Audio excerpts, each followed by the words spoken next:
রাস্তাঘাট ফাঁকা, সবাই নামাজ পড়তে গেছে। প্রথম জামাত শেষ, আমরা প্রথম জামাতে নামাজ পড়ে এখন বাসায় যেতেছি। দ্বিতীয় জামাত শুরু হবে।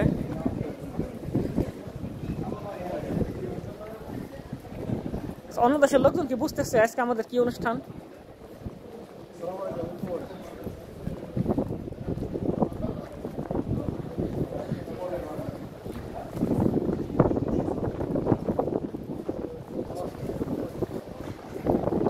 এই জন্য বেরিয়ে করতে আমরা আজকে ঈদ পালন করবো, সব দলে দলে যাইতেছে।